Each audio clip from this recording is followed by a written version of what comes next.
Hai Pecha Lovers, kembali lagi bersama aku San Diego. Nah, di antara kalian semua nih, siapa yang pengen melakukan tindakan filler? Tapi masih ragu nih, karena banyak simpang siur berita beredar kalau misalnya filler itu berbahaya nggak sih untuk kulit kita? Nah, daripada kalian ragu dan penasaran, mending nonton terus di konten Ngobrol Dokter kali ini, karena kita bakalan bahas segala sesuatu tentang filler.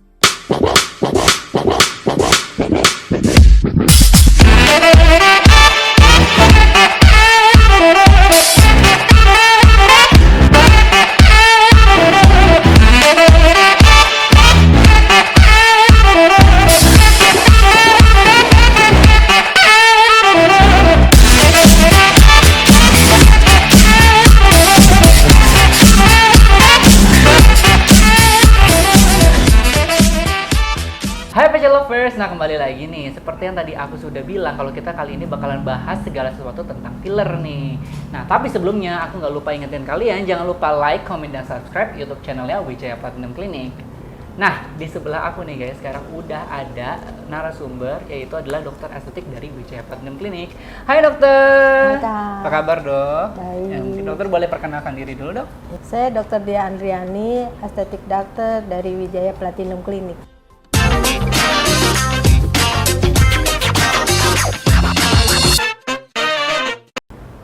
Nah, oke nih dok. Dok kan seperti yang tadi saya bilang, kita mau bahas tentang filler nih dok. Nah, mungkin banyak orang nih belum tahu nih dok tentang si filler ini, terus cuma dengar-dengar aja. Sebenarnya filler itu apa sih dok? Oh ya, filler itu ialah zat yang dibuat khusus yang disuntikan di bawah permukaan kulit agar kulit kelihatan lebih indah. Biasanya dengan menambahkan volumenya dan memadatkan area-area yang kendor atau cekung sehingga tanda-tanda penuaannya hilang. Jadi fokusnya itu untuk mengisi juga ya dok ya? Iya, betul diisi. Nah, isi filler sendiri itu tuh apa dok? Isi fillernya itu biasanya umumnya sih asam hyaluronat ya. Kenapa harus asam hyaluronat? Biasanya asam hyaluronat itu zat yang paling aman dan paling fleksibel yang bisa dimasukkan di dalam kulit kita. Oke, berarti kata lain itu adalah hyaluronic acid itu ya dok ya? Iya, betul. Nah, hyaluronic acid itu sebenarnya bahan tersebut ada di tubuh kita juga nggak sih dok? Betul. Asam hyaluronat itu ada dalam tubuh kita, biasanya di area bawah kulit mata, di cairan-cairan sendi, di kulit kita, yang sifatnya lebih merangsang kolagenisasi. Nah, untuk si zat hyaluronic acid ini ya dok ya kan, itu digunakan juga banyak kan istilah hyaluronic acid di dalam skincare nih dok. Ya. Perbedaannya dengan si hyaluronic acid dalam filler dan hyaluronic acid di dalam skincare itu apa dok bedanya? Bedanya, kalau yang hyaluronic dalam filler itu biasanya lebih padat ya, lebih keras sehingga waktu disuntikan itu lebih langsung kelihatan hasilnya. Kalau yang di dalam skincare itu biasanya zatnya tuh minimal aja ya, sehingga sifatnya cuma hydrating atau moisturizing aja. Jadi dari bahan hyaluronic acidnya ini ya dok yang bikin jadi berbeda ya. Di skincare itu dia lebih yang cair gitu ya. Kalau misalnya Betul, filler iya. itu dia lebih padat gitu ya dok. Nah terus dok, sebenarnya filler ini ada jenisnya, ada banyak nggak sih dok? Dan bedanya apa aja dari tiap-tiap jenis si filler itu? Ya, tadi pemilihan jenis filler itu biasanya tergantung areanya ya. Biasanya kita bagi menjadi filler yang soft, filler yang volume, yang deep.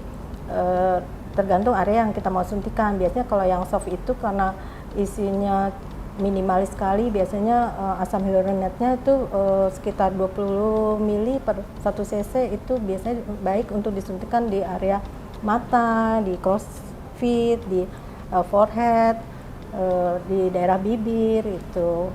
Untuk yang volume, asam hyaluronatnya lebih banyak, biasanya sekitar 25 ml per 1 cc. Biasanya disuntikan di nasolabial lens, marionette lens, atau di glabella wrinkle gitu. Kalau yang deep itu lebih banyak lagi isinya dan lebih padat, sehingga baik untuk disuntikan di daerah dagu, hidung, pipi, dan lain-lain. Oh gitu. Jadi si fillernya ini sendiri tuh dari jenisnya dok yang berbeda, misalnya ada yang lebih kental gitu, yang lebih padat gitu ya? Iya, tergantung area yang mau kita isi. Tergantung area yang mau diisi ya dok. Betul. Nah terus dok, si filler ini kan salah satu tindakan injection ya dok ya? Nah perbedaan si filler ini dengan tindakan injection lain tuh apa dok? Kalau menurut saya, kalau tindakan filler hasilnya lebih terlihat langsung karena dia sifatnya untuk mengisi dan karena dia sifatnya merangsang kolagenisasi, dia lebih moist ya, lebih melembabkan kulit dan menghilangkan garis-garis halus. Kalau suntikan yang lainnya dia perlu downtime ya dan perlu proses untuk melihat hasilnya. Oh gitu. Jadi kalau si filler ini ya guys, jadi dia tuh memberikan hasil yang instan ya dok, langsung terlihat ya. Betul, langsung instan. Dibanding dengan injection yang lain. Nah, Ya. terus dok, ada nggak sih efek samping dari filler itu apa? Efek samping filler sangat minimalis ya, tergantung kita menyuntikannya ya. Kalau kita menyuntikannya dengan teknik yang tepat ya, efek sampingnya tidak terlalu terlihat. Tapi andai kan memang ada efek samping, biasanya berupa kemerahan, sedikit nyeri, bengkak, dan yang paling fatal sih kalau masuk ke pembuluh darah dia bisa emboli dan nekrosis. Jadi efek sampingnya yang tadi itu ya dok ya. Iya, betul. Nah dok, tadi kan yang dok sebutin tuh efek sampingnya ya. Berarti itu Iya. harus disesuaikan lagi ya dok dengan kondisi kulit dan konsultasi dulu dengan dokter ya dok Iya, ya. betul. Nah doknya aku mau tanya lagi nih, filler itu kan dia sistemnya mengisi ya. Karena dia mengisi itu, apakah itu bisa memperbaiki bopeng atau scar nggak? Untuk bopeng atau scar, tindakan yang baik sih sebetulnya di laser atau di mikrodermabrasi atau dengan chemical peeling. Tapi dengan teknik filler bisa juga untuk memperbaiki scar-scar bekas jerawat itu dengan teknik langsung disuntik di scarnya. Jadi untuk hasil yang secara instan yang tadi seperti disebutin itu ya dok ya? Iya, betul. Nah terus kalau kasus filler nih dok, kan banyak yang misalnya abis di filler, misalnya dia ngerasa nggak simetris atau segala macam, itu bisa dikurangin atau dilebihin gitu nggak sih si filler ini? Seperti apa itu? Untuk efek samping ya, yang misalnya tidak simetris gitu. Ya pokoknya jangan khawatir untuk yang tindakannya hasilnya kita tidak sesuai ya, misalnya tadi tidak simetris, lebih tinggi atau kebesaran, kita bisa menetralkan dengan menyuntikkan asam hyaluronidase sehingga bentuknya menjadi yang seperti kita inginkan. Jadi bisa, tadi sering dengar tuh anti filler ya dok ya? Ya, anti Nah filler. jadi tuh kalian nggak perlu khawatir ya, jadi filler ini sistemnya itu dia masih bisa diperbaiki ya dok ya, jadi nggak permanen ya dok ya. Jadi walaupun misalnya hasilnya kalian kurang suka, misalnya terlalu lebih atau pengen dikurangin atau sebaliknya, kalian bisa di anti filler itu ya dok ya, diperbaiki lagi ya. Biar bagus lagi. Oke dok, lanjut nih dok. Treatment lain apa sih yang bisa dikombinasikan nih dok dengan si filler ini?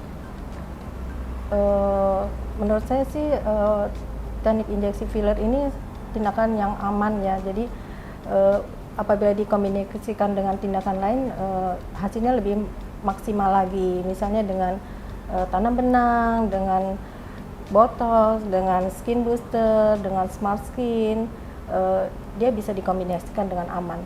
Oke, jadi si treatment si filler ini sendiri tuh bisa dikombinasikan dengan lain untuk biar lebih bagus ya dok lagi ya. hasilnya jadi maksimal. Jadi mensupport si treatment yang Ya, lainnya juga betul. ya. Nah, terus usia berapa sih dok nih kalau filler ini, dari usia berapa udah mulai boleh filler, atau apakah ada batas umur atau usia?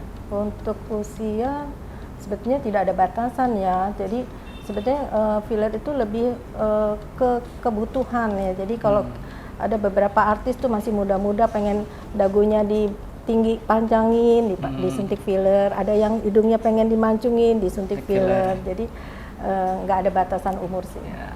Jadi guys, kalau filler ini sistemnya adalah nggak ada batas usia atau segala macamnya, tapi sesuai dengan kebutuhan kalian. Kalau misalnya pengen butuh, itu baru dilakukan tindakan filler ini ya dok. Iya, betul. Nah ini dok, pertanyaan terakhir nih dok, si filler ini bisa dilakukan berapa kali dan dalam jangka waktu berapa lama dok untuk pengulangannya si filler? Oke, untuk filler sendiri itu kan biasanya ketahanannya antara 12 bulan sampai 18 bulan. Jadi tergantung juga area yang kita mau suntikan. Setiap area tuh beda-beda ketahanannya. Misalnya seperti area bibir, area nasolabial itu biasanya karena sering berekspresi lebih cepat hilang daripada yang filler di dagu atau hidung gitu. Nah terus dok, kan ada mitos juga nih, kalau misalnya kita filler tuh kita nggak boleh banyak interaksi dengan sesuatu yang panas, misalnya mandi air panas itu segala macam, katanya lebih cepat hilang. Itu Betul banget. Jadi kalau habis filler kita sebaiknya jangan di area muka ini jangan kena yang panas-panas, seperti sauna. Steamer. Berarti harus dijaga juga ya dok, filler untuk bertahan, bisa bertahan sampai selamanya sih, mungkin sekitar 2 minggu sampai 1 bulan. Cuma Iya. dalam jangka waktu seperti Iya, itu ada ya. iya.